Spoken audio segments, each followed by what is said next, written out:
Hi and welcome to lesson number 7 of section number 7। इस section में हम stake holders के हवाले से बात कर रहे हैं और अब इस लेसन में बेसिकली मैं आपको जो प्लान स्टेक होल्डर मैनेजमेंट का प्रोसेस है उसके हवाले से बताऊंगा। जनरली जब हम प्लान स्टेक होल्डर मैनेजमेंट की बात करते हैं तो हम भी कहते हैं कि ये हमारे प्रोजेक्ट में या प्रोजेक्ट के फेज़ में प्लानिंग प्रोसेस ग्रुप का हिस्सा है। मेजर मकसद जो हमारा इस प्रोसेस को यूज़ करने का है या जो रीज़न है वो ये है कि मैं एक ऐसा इंगेजमेंट प्रोसेस बनाना चाह रहा हूँ जिसके ज़रिए मैं अपने स्टेक होल्डर्स को ट्रैक कर सकूँ, या बेसिकली मैं एक ऐसा मॉडल डेवलप करना चाह रहा हूँ या उसको यूज़ करना चाह रहा हूँ जिसके ज़रिए मैं ये ट्रैक कर सकूँ कि जनाब मेरे स्टेक होल्डर्स का करंट इंगेजमेंट लेवल क्या है और उसको मैं किस तरह से डिफ़ाइन करूँ या किस तरह से उस गैप को फिल करूँ जिसके ज़रिए जो मुझे डिज़ायर्ड लेवल चाहिए वो मैं अचीव कर सकूँ। तो overall it is a very important process जो हमें हेल्प करता है कि हम अपने थ्रू आउट द प्रोजेक्ट जो हमारे स्टेक होल्डर्स हैं उनको कैसे इंगेज रखेंगे। तो यहाँ पर बेसिकली जो हमने उनको इंगेज करना है या जो उनकी इंगेजमेंट को कंट्रोल करना है उसके हवाले से हम कुछ स्ट्रैटेजीज डेवलप करते हैं, कुछ प्लानिंग करते हैं। जो हमारे पास इस प्रोसेस में इनपुट्स हमें प्रोवाइड किए हैं, नंबर 1 इनपुट है project management plan. Basically project management plan आपको मैंने पहले ही बताया था कि इनफैक्ट वो जो है आपका कोई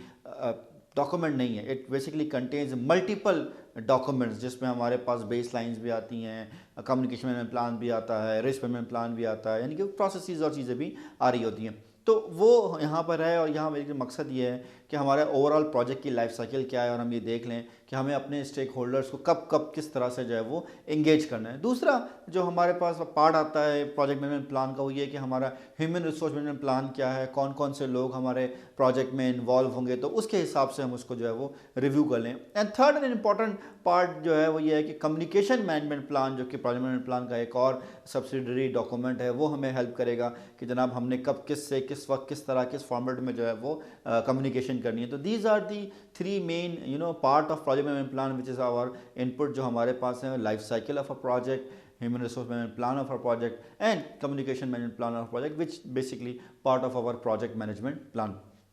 दूसरा इनपुट जो हमें हमारे स्टेक होल्डर मैनेजमेंट प्लान बनाने में या स्टेक होल्डर मैनेजमेंट की स्ट्रैटेजीज बनाने में हेल्प करता है वो है स्टेक होल्डर रजिस्टर, जो कि बेसिकली हमें स्टेक होल्डर का जो प्रोसेस था पहले आइडेंटिफाई स्टेक होल्डर उससे आया था, जिसमें हमने ना सिर्फ ये आइडेंटिफाई किया था कि हमारा स्टेक होल्डर क्या है, बल्कि साथ साथ हमने उसकी असेसमेंट भी लिखी थी और उसकी क्लासिफिकेशन भी डिफाइन की थी। तो जनरली हम स्टेक होल्डर में बताते हैं कि जनाब हमारा स्टेक होल्डर ये का नाम लेट्स सपोज हसदुल्ला है, उसका ईमेल एड्रेस ये है, उसकी ऑर्गेनाइजेशन में पोजीशन ये है, उसका प्रोजेक्ट में रोल ये है, उसके असेसमेंट के हवाले से कि उसका इंटरेस्ट लेवल ये है, उसकी पावर ये है, और हमने क्लासिफिकेशन कही थी कि जनाब ये हमारे लिए हाई लेवल का या हाई प्रायोरिटी का स्टेक होल्डर है या लो प्रायोरिटी का स्टेक होल्डर है या मिड प्रायोरिटी का स्टेक होल्डर है। तो हमने उसकी क्लासिफिकेशन भी जो है वो सेट की थी। तो वो स्टेक होल्डर रजिस्टर हमें यहाँ बड़ा इंपुट देगा जब हम स्टेक होल्डर की इंगेजमेंट स्ट्रैटेजी बना रहे होंगे। देन हमारे पास जो थर्ड इनपुट है वो है हमारे पास एंटरप्राइज एनवायरमेंटल फैक्टर। ये अगेन बार बार आ भी रहा है और बहुत ही इंपॉर्टेंट भी है कि जनाब जिस एनवायरनमेंट में हम काम कर रहे हैं, जिन लोगों के साथ हम काम कर रहे हैं, जिस कल्चर में हम काम कर रहे हैं, उसको अंडरस्टैंड करना बड़ा ज़रूरी है कि हम किस तरह से उनको इंगेज करते हैं। आप एक ही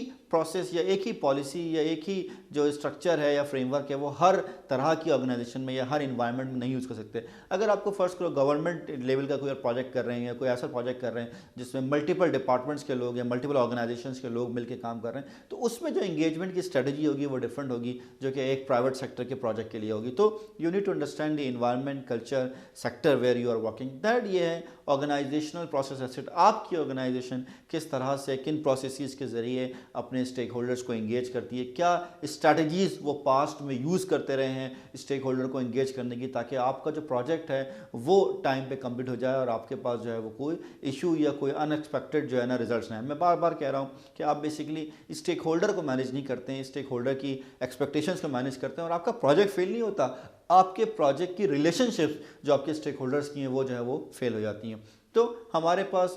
स्टेक होल्डर मैनेजमेंट प्लान बनाने के लिए जो 3 इनपुट्स हैं वो हैं project management plan, stakeholder register, enterprise environmental factor and organisational process assets. जब हम अपने basically stakeholder management plan को बनाने जाते हैं तो उसके लिए हमें 3 टूल्स एंड टेक्निक्स जो है हमें PMBOK ने सजेस्ट किए हैं। नंबर 1 है एक्सपर्ट जजमेंट, कि हम जो है वो एक्सपर्ट जजमेंट के साथ बैठ के, सीनियर्स के साथ बैठ के या जो इस एरिया में काम कर चुके हैं उनके साथ बैठ के ये आइडेंटिफाई करें कि जो हमारे स्टेक होल्डर्स हैं उनकी करंट इंगेजमेंट लेवल क्या है, किस लेवल का अभी वो है और हमें उनका क्या इंगेजमेंट लेवल चाहिए। और दूसरी दूसरी बात ये कि ज़रूरी नहीं है कि हमें किसी भी स्टेक होल्डर की engagement through out the project same चाहिए। हो सकता है हमें कभी जो है वो बहुत ज़्यादा चाहिए हो, बहुत ज़्यादा, कभी जो है हमें बहुत कम चाहिए। उस पर मैं आपको भी थोड़ी देर में एक दो डिस्कशन भी करूँगा और एक दो छोटी सी स्टोरीज़ भी जो कि हम पूरे कोर्स में करते भी रहेंगे और पीछे भी हम करते आ रहे हैं, उसके बारे में बात करेंगे।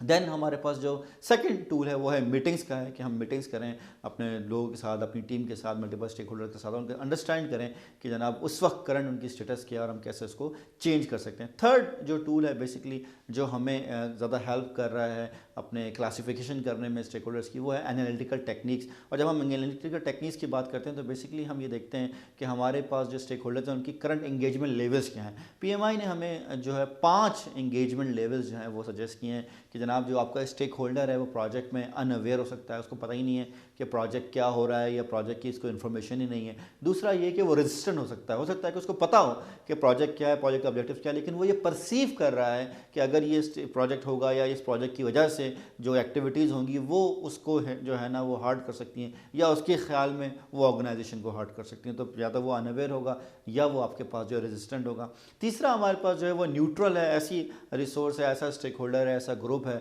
जो कि कहता है ठीक है जो हो रहा है होने दो, अब ना मैं अच्छे में हूँ ना मैं बुरे में हूँ, जब होगा तो देखा जाएगा। So this is the third type. Fourth जो हमारे पास इंगेजमेंट लेवल है वो ये है कि सपोर्टिव हैं, वो हेल्प कर रहा है, वो सपोर्ट कर रहा है, लेकिन जनरली वो ये है कि वो एक लेवल तक जा रहा है, वो आपको जो है ना वो प्रोजेक्ट को लीड नहीं कर रहा, प्रोजेक्ट को चैम्पियन नहीं कर रहा। एंड द फिफ्थ जो लास्ट लेवल है वो है हमारे पास लीडिंग इंगेजमेंट लेवल, जहाँ पर आप कह सकते हैं कि कोई हमारे पास बड़ा ही इंथुजियास्टिक कस्टमर या एंड यूज़र है जो आपको सारे साथ काम करा रहा है, या कोई स्पॉन्सर है जो बेसिकली आपको हेल्प कर रहा है ताकि आप जो है वो अपने प्रोजेक्ट को कंप्लीट कर सकें। तो हम जब प्रोजेक्ट करते हैं, जैसे हमने पहले भी कहा था कि जो अक्सर स्टेक होल्डर्स होते हैं वो प्रोजेक्ट की लाइफ साइकिल में वेरी होते रहते हैं, और कभी आपको उनकी बड़ी इंगेजमेंट की ज़रूरत होती है, कभी आपको इंगेजमेंट की ज़रूरत नहीं होती। जैसे मुझे याद आ रहा है, मैं टू बी वेरी ऑनेस्ट ना मैं इस वक्त TV ड्रामे का नाम बता सकता हूँ, ना मैं उन करैक्टर्स का नाम बता सकता हूँ, बट इसकी एक छोटी सी मैं आपको जो मुझे उसकी ग्लिम्स याद है वो ये है कि एक कोई इलाके का मौलवी साहब होते हैं और वो जो है वो पॉलिटिक्स में आना चाहते हैं। तो सम हाउ उनको कोई इंटीरियर सिंध के कोई जागीरदार का बेटा मिल जाता है, और दोनों दे बोथ हैंड शेक, और दोनों बड़े मिल के जो है वो एफर्ट करते हैं। वो कहते हैं यार चूँकि मौलवी साहब हैं, लोग रिस्पेक्ट करते हैं, तो उनको ज़रा वो बूम करता है, उनको सपोर्ट करता है, और वो जनाब जाके एक अपनी पॉलिटिकल पार्टी आई गेस बना लेते हैं, और फिर now he became the political party leader. तो जब पॉलिटिकल पार्टी बन जाती है, सब इसमें सेटअप हो जाते हैं, तो वो कहता है जनाब चूँकि मैंने एज अ वडेरे के बेटे के तौर पे जो है मैंने इस पूरे मौलवी साहब को सपोर्ट की थी टू बिकम एन आइकन, तो I must have a line share on the party. लेकिन जब वो पार्टी के सेटअप देखते हैं तो पता चला उसमें नाम ही कहीं नहीं होता। तो वो कहते हैं कि जनाब बस आपकी ज़रूरत नहीं आ सकती, अब अल्लाह हाफ़िज़। तो बेसिकली उसने कहा कि जी मुझे इंगेजमेंट लेवल लीडिंग का उस वक्त तक चाहिए था, उसके बाद आई डोंट नीड यू। तो ये बड़ा ही क्रिटिकल होता है कि जनाब आप प्रोजेक्ट में आइडेंटिफाई करें कि आपको स्टेक होल्डर जो है वो कब किस लेवल पे चाहिए। कभी आपको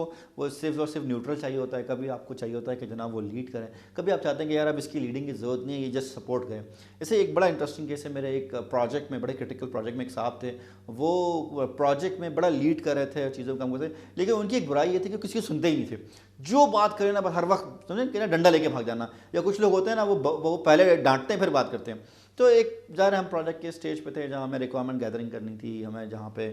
जो है वो लोगों से इनपुट्स लेने थे, साइन ऑफ्स कराने थे। तो हमने कहा यार ठीक है, वी नीड हिज जो ना लीडिंग पोजीशन की, वो जाए लोगों से झगड़ा करे, लड़ाई करे, और प्रोजेक्ट को जो है वो इस हद तक लेकर आए कि हम उस पर अपना कोई काम कर सकें। तो खैर वो ज़ाहिर है वो अपने बेचारे जो है बड़े मेहनत से तनदही से लड़ते झगड़ते काम कर रहे थे, और वो होता क्या फिर एक स्टेज ऐसे आया, हमने कहा यार अब हमने डेवलपमेंट करनी है, तो अब ये जो हरकतें वो अपने टीम के साथ कर रहे तब हम पे करना शुरू हो जाएंगे, तो हमें उनको कंट्रोल करना। तो यहाँ पर हम जो इंगेजमेंट लेवल्स की बात करें वो क्या है कि हम जो है अपने स्टेक होल्डर्स को रिव्यू करें कि वो इस वक्त अनअवेयर है या रेजिस्टेंट है या सपोर्टिव है या आपके पास न्यूट्रल है या लीडिंग है। और इसके लिए हम जो है stakeholder engagement assessment matrix भी यूज़ करते हैं, जहाँ पर हम ये पाँचों जो लेवल्स हैं वो उसकी पहली टॉप रो में लिख देते हैं, और फर्स्ट कॉलम में जो है अपने स्टेक होल्डर्स को डिफाइन कर देते हैं या उनके नाम लिख देते हैं, और हम लिखते हैं कि जनाब करंटली लेट्स सपोज अगर एक स्टेक होल्डर है मेरे पास जाफ़र है और मैं चाह रहा हूँ कि जाफ़र जो है वो रिकॉर्डिंग करें, तो मैं ये कह रहा हूँ कि जनाब करंट जो इनका